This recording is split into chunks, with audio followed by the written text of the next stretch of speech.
जय हिंद दोस्तों। तो आज के इस वीडियो में हम आपको बताने वाले हैं क्लास 12th का हिंदी का मॉडल पेपर। ये हमारा सेट तीसरा है। अगर आपने सेट पहला दूसरा नहीं किया तो प्लीज़ जाइए, मैंने डिस्क्रिप्शन में इसका लिंक दे दिया, वहाँ आप जाकर देख सकते हैं। ठीक है, तो शुरू करते हैं आज के इस वीडियो को। उससे पहले छोटी सी रिक्वेस्ट है, विनती है कि आपने मेरे चैनल को अभी तक सब्सक्राइब नहीं किया तो प्लीज़ कर लीजिए, वीडियो को तुरंत लाइक कर दीजिए और अपने फ्रेंड्स को भी शेयर कीजिए काफ़ी ज़्यादा से ज़्यादा। ठीक है, और आप भी एक प्यारा सा कमेंट कर दीजिए ताकि मैं भी अगला वीडियो बनाने के लिए मोटिवेट हूँ। ठीक है, जब आप कमेंट करते हैं तो मैं भी मोटिवेट होता हूँ अगला वीडियो बनाने के लिए। तो शुरू करते हैं आज के इस वीडियो को। तो पहला क्वेश्चन हमारा दिया हुआ है, उपन्यास विधा पर आधारित रचना है। उपन्यास विधा पर आधारित रचना है स्कंदगुप्त, गोदान, अशोक के फूल, चिंतामणि। तुम्हारा हो जाएगा दोस्तों गोदान। फिर क्या भूलूं कि याद करूं, रचना किस विधा पर आधारित है? तो यह आत्मकथा है हरिवंश राय बच्चन जी का। फिर अगला क्वेश्चन देखते हैं, हिंदी का प्रथम मौलिक उपन्यास तो दोस्तों परीक्षा गुरु है। ठीक है, परीक्षा गुरु। फिर दीप जली शंख बजे विधा है, तो ये सात सम्राट विधा है।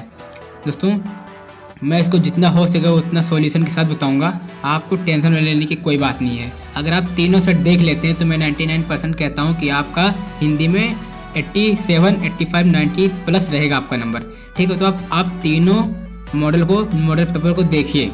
पहला दूसरा तीसरा मैंने हल करवा दिया, ये मेरा तीसरा है, दूसरा पहला मैंने हल करवा दिया, तो पहले उसे देख लीजिए। तो सात सम्राट इसका है, दीप जले शंख बजे। सरस्वती पत्रिका के प्रथम संपादक तो श्याम सुंदर दास। और दोस्तों यहाँ पर अगर प्रथम नहीं दिया रहता तो महावीर प्रसाद द्विवेदी हो जाते। ये महावीर प्रसाद द्विवेदी सरस्वती पत्रिका के संपादक, लेकिन यहाँ प्रथम पूछ लिया है, लेकिन तुम्हारा श्याम सुंदर दास हो जाएगा। ज्ञानाश्रयी शाखा से संबंधित कवि नहीं है तुम्हारे दोस्तों कुतुबन व जायसी होंगे। ओके, फिर किस कवि को राष्ट्र कवि की उपाधि से विभूषित किया गया है? तो इसको दोस्तों मैथिली शरण गुप्त के राष्ट्र कवि हैं, मैथिली शरण गुप्त। फिर प्रयोगवादी काव्यधारा के जनक तो अज्ञे, सच्चिदानंद हिरण्य वात्स्यन अज्ञे, इनका कंप्लीट मीनिंग पूरा नाम है। रामधारी सिंह दिनकर को ज्ञानपीठ पुरस्कार मिला यानी उर्वशी पर। सॉरी दोस्तों, कुरुक्षेत्र पर मिला है। कुरुक्षेत्र उर्वशी मैंने कन्फर्म नहीं है, लेकिन हमारे ख्याल से ये उर्वशी है। रामधारी सिंह दिनकर का ज्ञानपीठ पुरस्कार मिला तो उर्वशी पर। देख लेना आप कितनी नामों में कितनी बार कृति है, तो सच्चिदानंद हिरण्य वात्स्यन अज्ञे।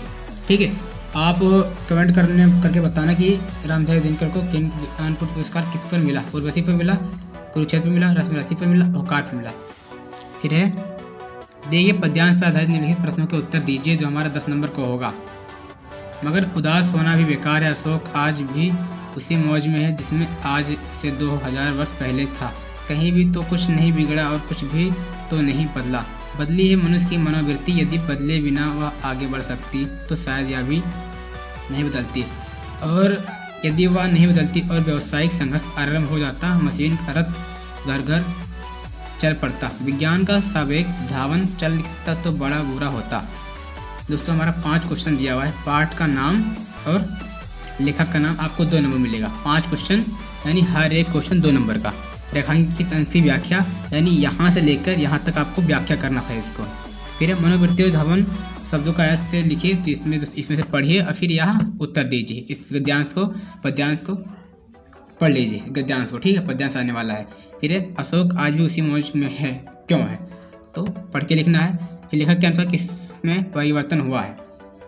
ठीक है, फिर हमारा दोस्तों अथवा दिए है। अथवा दोस्तों बहुत फ़ायदा होता है, अगर आप इसे नहीं जानते तो आप इसे कर सकते हैं। भाषा स्वयं संस्कृति का एक अटूट अंग है। ठीक है, तो दोस्तों सेम क्वेश्चन उसी पे है 10 नंबर का। फिर अगला करते हैं, पद्यांश में आ जाइए।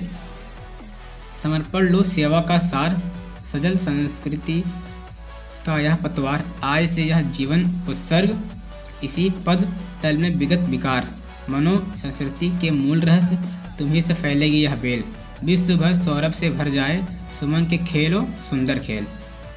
पद्यांश के शीर्षक और कवि का नाम लिखना है, जो 2 नंबर का होगा। इसकी व्याख्या करना पड़ेगा। फिर श्रद्धा किसकी जीवन संगी बनकर सेवा करनी चाहती है, इसका 2 नंबर मिलेगा। इस पद्यांश को अच्छे तरीके से समझिए, अगर इसका व्याख्या कर सकते हैं तो आप इसे कर सकते हैं। ठीक है, तो व्याख्या आनी चाहिए।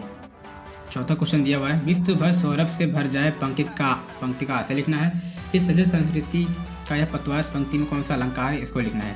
अथवा दिया हमारा, अगर आप उसे नहीं जानते तो आप इसे कर दीजिए। कान ठंडी सांस में अब भूल व जलती कहानी, आग हो उर में तभी दृग में सजेगा आज पानी। ठीक है, सेम रीजन है, इसमें भी सेम उसी बात करना है। फिर निम्नलिखित में से किसी एक लेखक का नाम साहित्यिक परिचय देते हुए उनकी प्रश्नाओं का उल्लेख कीजिए। अधिकतम शब्द होना चाहिए 80 शब्द। इनका परिचय लिखिए 80 शब्द में और एक रचना 3 दिया हुआ उसमें से आप लेख लिख सकते हैं जो भी जानते हो। फिर आ जाइए किसी एक कवि का साहित्यिक। अभी तक मैंने तो बात की थी किसमें, गद्यांश। अब पद्यांश में पद्यांश का कवि का परिचय लिखना पड़ेगा देते हुए उनकी कृतियों का उल्लेख। अधिकतम शब्द 80 शब्द जो 5 नंबर का होगा। मैथिली षडगुप्त जैसे प्रसाद रामधारी दिनकर। फिर 5 कहता था ध्रुव यात्रा कहानी की प्रकाश डालिए 80 अधिकतम 80 शब्द जो 5 नंबर के होंगे। और दोस्तों ये जो खंड काव्य है स्वप्रित खंड काव्य के आधार पर ये आपके टीचर बताएंगे कि आपका खंड काव्य कौन सा करना है कौन सा नहीं करना है। ठीक है, मैंने पहले दूसरे में बता दिया है अच्छे तरीके से आपको क्या कैसे क्या करना है। तो आप पहला और दूसरा मॉडल पेपर अच्छे तरीके से याद कर लीजिए और मेरा मतलब है देख लीजिए, आपको कोई डाउट नहीं रहेगा। ठीक है, अब अगर हम खंड खा की बात करें, you can say Hindi second अनिवार्य संस्कृत। देखिए संस्कृत के गद्यांश में किसी एक का संदर्भ हिंदी में अनुवाद कीजिए। संदर्भ 2 नंबर का और उसका अनुवाद 5 नंबर का, यानी 5 2 7। देख लेना इसे। दोस्तों अगर इसकी व्याख्या करूँगा स्पेलिंग को तो वीडियो लंबी हो जाएगी। आप कमेंट करना, उसके लिए मैं अलग से वीडियो आपके लिए बना दूंगा। ठीक है दोस्तों, अगर वीडियो को पसंद आए तो प्लीज़ लाइक कर दीजिए और चैनल को अभी तक सब्सक्राइब नहीं किया तो सब्सक्राइब कर दीजिए और अपने फ्रेंड को भी शेयर कीजिए जो पढ़ने वाले छात्र हैं, जो अपने डियर फ्रेंड को जितना आप चाहते हैं प्लीज़ शेयर कर दीजिए उनको भी, ताकि वो भी लाभ ले सके आपकी वजह से। फिर अगर आप इसे नहीं कर सकते तो आप इसे कर लीजिए क्योंकि हमारा अथवा दिया है। ठीक है, फिर इस श्लोक में से किसी एक का संस्कृत में हिंदी में अनुवाद कीजिए। इसका संदर्भ हिंदी में अनुवाद करना पड़ेगा जो 7 नंबर का होगा। अगर आप इसे नहीं कर सकते तो आप इसे कर दीजिए, सेम नंबर रहेगा उसमें। फिर है अपना उल्लू सीधा करना, यानी निम्नलिखित मुहावरों लोकोक्ति में से किसी एक का अर्थ लिखकर वाक्य में प्रयोग कीजिए। अपना उल्लू सीधा करना दोस्तों आपको गूगल में सर्च करके आपको बताना है कि इसका क्या होगा। ठीक है, मैं बता तो दूंगा लेकिन आपको सर्च करके प्लीज़ मुझे कमेंट करिए अच्छा सा। ठीक है, मैं यहाँ से रिप्लाई करूँगा इसका आंसर क्या होगा। अपना उल्लू सीधा करना, दांते तले उंगली दबाना, गागर में सागर भरना, ऊँट के मुंह में जीरा। दोस्तों आपको सिर्फ 4 दिए हैं, इन्हें तय में लोकोक्तों में से किसी एक का अर्थ लिखकर वाक्य प्रयोग कीजिए। 4 दिया है हमारा, उसमें से एक आपको लिखना पड़ेगा अर्थ और उसका वाक्य प्रयोग। एक अर्थ में 1 नंबर मिलेगा और एक वाक्य में 1 नंबर मिलेगा, यानी 2 नंबर इसमें से मिलेंगे। तो प्लीज़ इसे कर लीजिएगा। 4 कोई सा भी आ सकता है। और दोस्तों मैंने 3 मॉडल पेपर करा दिया है, उसमें से 99% अगर आप देख सकते हैं, यानी देख लिए हैं पहला दूसरा, अगर आप ये तीसरा देख सकते हैं तो आपको कोई टेंशन नहीं लेनी है हिंदी में। ठीक है, तो आपको अच्छे तरीके से आ जाएगा, आपको 99% अच्छे से मिल जाएगा।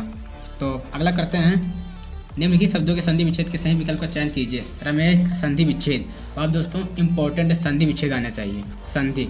ठीक है, रमेश का संधि विच्छेद होगा दोस्तों हमारा रमाधन ईस। अगर हम इसका संधि विच्छेद करेंगे तो रमाधन ईस होगा। और आपको कमेंट बताना है कि कौन सा संधि है। फिर इत्यादि का संधि विच्छेद, तो इत्यादि का दोस्तों संधि विच्छेद होगा दोस्तों इतिधन आदि, इतिधन आदि पहला ऑप्शन। फिर यद्यप, यद्यप का संधि विच्छेद दोस्तों होगा हमारा यदिधन अभी। आपको कमेंट बताना है कि कौन सा संधि है। निम्नलिखित शब्दों की विभक्ति और वचन के अनुसार चयन कीजिए। आत्मानों में विभक्ति और वचन है, तुम्हारा द्वितीय विभक्ति द्विवचन। नाभव्य में विभक्ति और वचन है, तो दोस्तों चतुर्थी विभक्ति बहुवचन। अब आ जाइए, निम्नलिखित शब्द युग्मों का सही अर्थ चयन करके लिखिए और लिखिए। ठीक है, तो अगर आप नहीं जानते हैं युग्म, युग्म का मतलब होता है दोस्तों पेयर, जोड़ा। ठीक है, जैसे अभिराम, अभिराम, अभिराम का मतलब होता है सुंदर, ब्यूटीफुल, और अभिराम का मतलब होता है लगातार। ठीक है, सुंदर और लगातार। अम्बुज और अम्बुद, अम्बुज का मतलब होता है कमल और अम्बुद का मतलब होता है बादल। अब आ जाइए, निम्नलिखित शब्दों में से किसी एक शब्दों के 2 अर्थ लिखिए। कपि, द्विज, अली, इसमें से 3 शब्दों में से आपको एक शब्द लिखना है, एक शब्द के 2 अर्थ। ठीक है, तो कपि का मैं बता रहा हूँ। कपि का हो दोस्तों हो जाएगा बंदर, हाथी, सूर्य। द्विज का हो जाएगा हमें दोस्तों हमारा ब्राह्मण, पक्षी। अली का हो जाएगा दोस्तों सखी और ब्राह्मण। मैंने 3 बता दिया है, आपको 3 अच्छे से कर लेना है। ठीक है, एक शब्द पूछा तो एक ही नहीं करना है, आपको 3 में करना है। फिर जिसे जाना ना जा सके, अज्ञेय। जिसके समान दूसरा ना हो तो यूनिक, माने होता है अद्वितीय। अद्वितीय का मतलब होता है दोस्तों, जैसे आप है तो आप यूनिक हैं, अद्वितीय, आपके जैसा और कोई नहीं है, उसे बताएगा। जिसके समान दूसरा ना हो तो अद्वितीय। फिर है निम्नलिखित में से किन्हीं 2 आंकड़ों का शुद्ध करके लिखे, तो आप इसे कर लेना अच्छे तरीके से। कौन में दोष नहीं होता है, ये अशुद्ध शब्द है, आपको शुद्ध करके लिखना है 2। 4 दिया है हमारा, मेरे को भी जाना है, मेरे को भी जाना है, ये शुद्ध नहीं, ये अशुद्ध शब्द है, तो मुझे अभी जाना है। महादेवी वर्मा हिंदी की प्रसिद्ध कवित्री थी, तो कवित्री दोस्तों गलत है, आप कवियत्री देखना है, ठीक है, कवियत्री आपको गूगल पे देख लेना है, कवियत्री ऐसा नहीं लिखा रहेगा, सुप्रसिद्ध कवित्री ये गलत है, तो आपको शुद्ध करके लिखना पड़ेगा। फिर है श्रृंगार अथवा करोड़ के स्थायी भाव के साथ इसकी परिभाषा उदाहरण सहित लिखिए। आपको श्रृंगार नहीं आता है तो करोड़ लिख दीजिए, और करोड़ नहीं आता तो श्रृंगार लिख दीजिए। उसके साथ साथ उदाहरण लिखना पड़ेगा जो 2 नंबर का होगा, अनुप्रास अलंकार या श्लेष अलंकार। अर्थात मतलब होता है दोस्तों एक, मैंने उसमें से आप एक करो, 2 दिया रहेगा, आपको उसमें से एक करना पड़ेगा, अनुप्रास करो या श्लेष करो, उसके साथ साथ में उदाहरण लिखना पड़ेगा जो 2 नंबर का होगा। चौपाई अथवा कुंडलियाँ छंद के लक्षण उदाहरण सहित 2 नंबर का होगा। और फिर आ जाइए 6 नंबर का जो वेरी इंपॉर्टेंट है, किसी माध्यमिक विद्यालय में लिपिक के रिक्त पद पर नियुक्त हेतु विद्यालय के प्रबंधक प्रधानाचार्य का पत्र लिखिए, 2, 4, 6 नंबर का। अगर आप इसे नहीं कर सकते तो आप इसे कर दीजिए। अपने क्षेत्र में प्रदूषण से उत्पन्न स्थिति का वर्णन करते हुए किसी दैनिक समाचार पत्र के संपादक को एक पत्र लिखिए। दोस्तों मैंने आपको कम टाइम में मैंने पूरा मॉडल पेपर हल करा दिया है, ठीक है, आपका टाइम भी बच गया और मॉडल पेपर भी हल हो गया। फिर 14 क्वेश्चन दिया हमारा इस मॉडल पेपर का आखिरी क्वेश्चन और इस वीडियो का आखिरी क्वेश्चन। निम्नलिखित विषय में से एक पर अपनी शैली में निबंध लिखिए जो 2 नंबर का होगा। इसमें से आपको एक लिखना है, तो एक पन्ने में नहीं दोस्तों, 2-4 पन्ने में लिखना पड़ेगा, 2-3 पन्ने में अच्छे से। अगर अच्छे से लिख दीजिए तो आपको 9 नंबर मिलेगा, अगर 1 पन्ने में लिखते हैं तो आपको कम नंबर देगा एग्जाम वाला, ठीक है। तो वीडियो को पसंद आए तो प्लीज़ लाइक कर दीजिए। बस आपसे एक ही विनती है दोस्तों, बस आप सबके लिए एक ही कर सकते हैं, चैनल को हमारे सब्सक्राइब और वीडियो को तो लाइक और अपने फ्रेंड्स को भी शेयर कीजिए, ठीक है। बस ज़्यादा और कुछ नहीं, बस इतना कर दीजिए। मिलते हैं अगले वीडियो के साथ, थैंक यू।